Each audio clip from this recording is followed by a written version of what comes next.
Nobody wants this kind of belly you can grab, but most people have a deep, stubborn belly that pushes out even when you're not overweight. The hidden layer of belly fat called visceral fat. It can not only make your gut look bloated, but it wraps around your organs, pumping out inflammatory molecules linked to heart disease and even early death. Here's the scary part, and the reason so many people are confused. You can look not that fat, you can have skinny arms and skinny legs, and still carry a dangerous amount of visceral fat. Doctors call this TOFI. Thin outside, fat inside. That's why you see people starving themselves, eating less, training harder, and they still look bloated. They still have that pregnant look. They're fighting the wrong enemy because they don't understand biology. Good news is this: visceral fat is actually easier to lose than regular belly fat if you pull the right levers.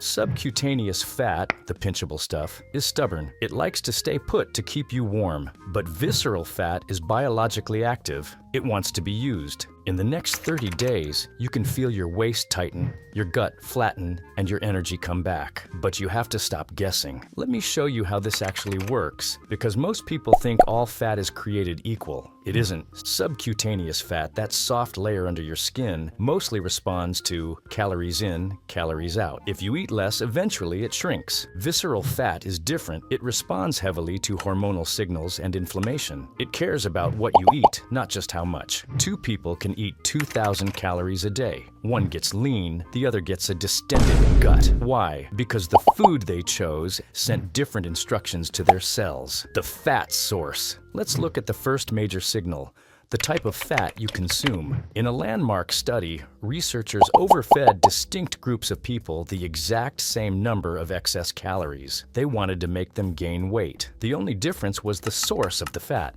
Group A ate mostly unsaturated fats, things like fatty fish, nuts, seeds, and olive oil. Group B ate mostly saturated fats, butter, fatty beef, processed cheeses, and palm oil. Both groups gained the same amount of weight on the scale, but the MRI scans told a horrifying story. The saturated fat group gained twice as much visceral belly fat. Even worse, the fat started infiltrating their liver. The unsaturated fat group, they gained less belly fat and actually built more lean muscle tissue. Now pause for a second. This doesn't mean saturated fat is evil. Humans have eaten it for thousands of years. The problem is the dosage and the context. When you combine excess saturated fat with a modern sedentary lifestyle, you are pushing fat deep into your abdomen. If your daily diet consists of fatty ribeyes, butter-heavy sauces, cheese on everything, and processed snacks, you are stacking the deck against your internal organs. The fix is simple, and you don't have to go vegan. Just rotate your sources. Instead of the fattiest cut of beef, choose a lean sirloin or flank steak. Swap the butter for olive oil or avocado oil. Eat salmon or mackerel twice a week. That one change,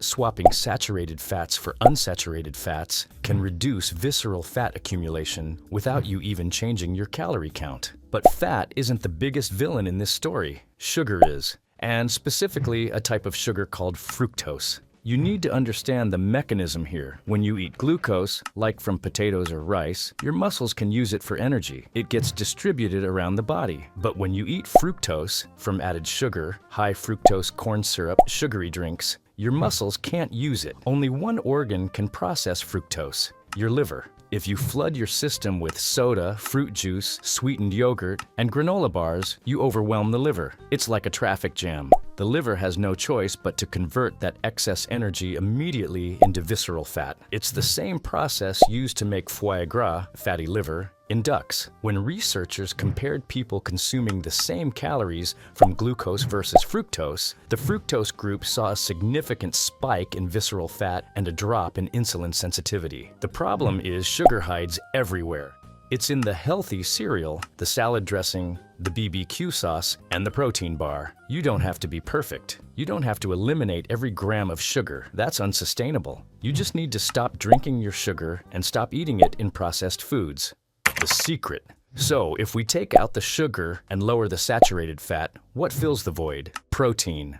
Protein is the closest thing we have to a metabolic cheat code. It does three powerful things that fight visceral fat directly. Satiety. It kills hunger hormones. You literally want to eat less. Insulin stability. It doesn't spike your blood sugar like carbs do.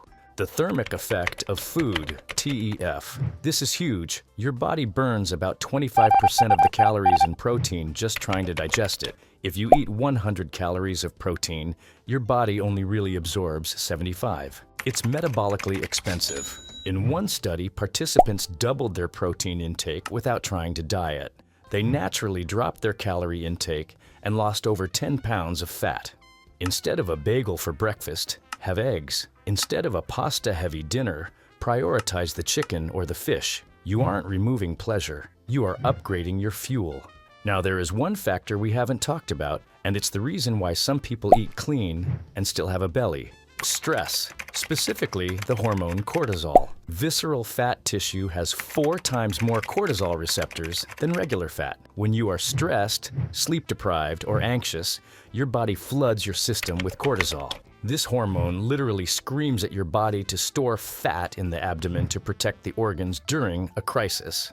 You can eat the perfect diet, but if you are sleeping 5 hours a night and living in a state of high stress, your body will hold on to that visceral fat for dear life. You have to manage the lifestyle. Get 7 hours of sleep. Stop looking at blue light screens at 11 p.m. Take a walk.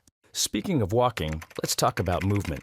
Diet controls the input, but exercise controls the hormonal environment. Most people try to crunch their way to a flat stomach. That doesn't work. You cannot spot reduce fat with sit-ups. However, you can target visceral fat with intensity. Studies clearly show that moderate to high-intensity exercise burns visceral fat faster than slow, steady cardio. Why? Because high-intensity movement releases catecholamines, hormones that mobilize fat from the visceral stores. You need to cross a threshold. You don't need to kill yourself for an hour. You need 15 to 20 minutes of work where talking feels uncomfortable. 2 to 3 times a week, do an interval session. 30 seconds hard, bike, row, sprint, elliptical. 90 seconds easy. Repeat for 15 minutes. Then, on the other days, just walk. Walking lowers cortisol. It creates a low-stress calorie deficit. If you combine high-intensity intervals to mobilize the fat with walking to burn the fat